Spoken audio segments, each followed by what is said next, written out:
Who do we have Let's get next? this. Yeah, then we got Jags -2.5 in Pittsburgh. Jags have 57% of the bets with 51% of the money, giving the Steelers a 6% sharp edge. We saw small sharp edges between 0 and 4% last week go 5-0. And Wow. through what is this? Through 7 weeks, it's 15-7 anytime you have a low sharp differential between 0 and 4%. So ATS, 15-7 ATS. So I know it's at 6, but things can change come Sunday. So I love the Steelers here too. As a home dog with the Jags coming off, they'll have extended rest. However, Mike Tomlin as a dog at home just speaks to me.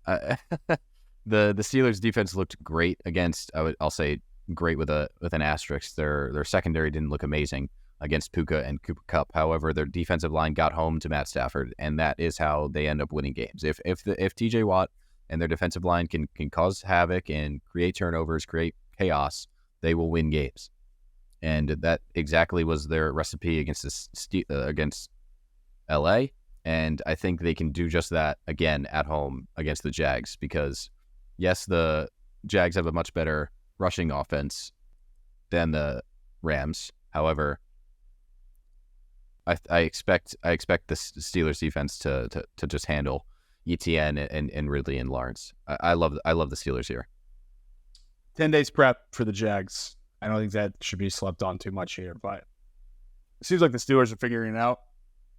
The Jaguars are also the second worst team in allowing passing yards per game. And I believe that Pickett's passing yards total is at like 230 something. I love his passing yards total to go over. I need to look that up actually. But yeah, I think this might be the teaser leg here, where I think that if Pickett can get it going, like George Pickens' receiving yards total is at like mid-50s as well. I love that spot for Pickens too. Pickens has been looking really, really solid for them. And as soon as we thought this team was dead in the water to start the season, right, they're figuring it out as they always do, dude. This is some Steelers shit. This is the most Steelers shit ever. Where I think we're going to see that percentage of bets and percentage of money number go up a lot more on Jacksonville as the week goes along. It just feels like such a good spot for the Steelers here, man. And Vegas is they're sitting nice on their 2.5. That line hasn't moved at all. Yeah. I also lean Steelers here. I think this is an awesome teaser leg.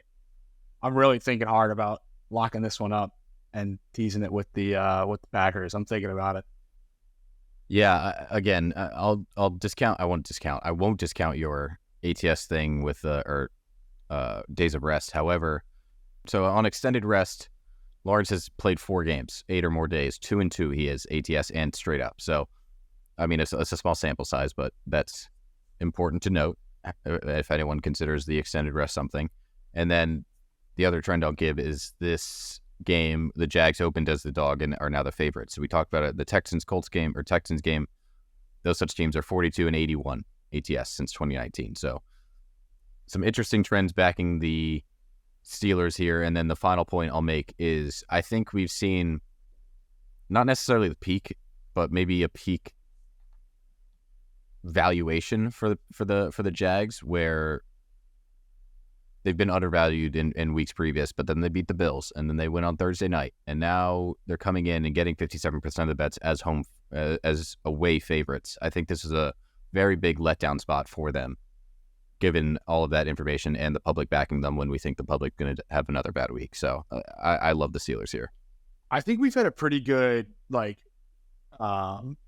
feel on the Jags all season too, where like at the beginning of the season, I made sure to call out that I felt like they were a little overvalued in the market, and the Colts should have covered that week 1 game against them. They really should have. I mean, the Colts were winning until they choked it away at the end, and then the Jags ran it up right at the end. And then the Jags got destroyed by the Texans. Remember that? Yeah. I think that was week 2 or week 3. No, that was week 2. And then they started to figure it out. Once they went over to their home abroad is when they started to turn things around. And then, people started to hop on the wagon here. But I think you're exactly right. They're back to being a bit overvalued. I think the Steelers are still extremely undervalued. I'm going to do 2 things here, DJ. I'm going to go Kenny Pickett, because it is available in prop markets. Kenny Pickett over 216.5 passing yards against the Jaguars, who are the second worst team allowing passing yards per game.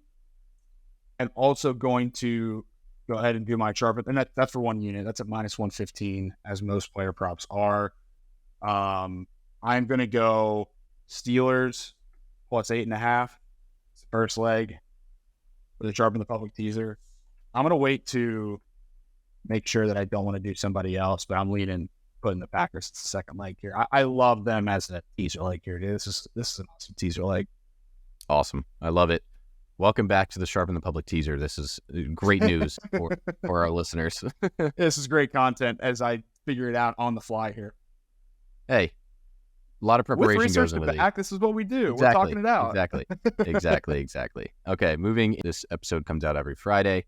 And, we talk about the unique public betting trends that only we talk about and have. So thank you guys for tuning in and listening. And as always, let us know on Twitter, Reddit, YouTube, now that we post these to YouTube, what your comments are, what you think, if you want to hear things differently. But yeah, thanks for listening to us blabber about sports. And we'll see you next week when we talk about our wins. Right, Andy?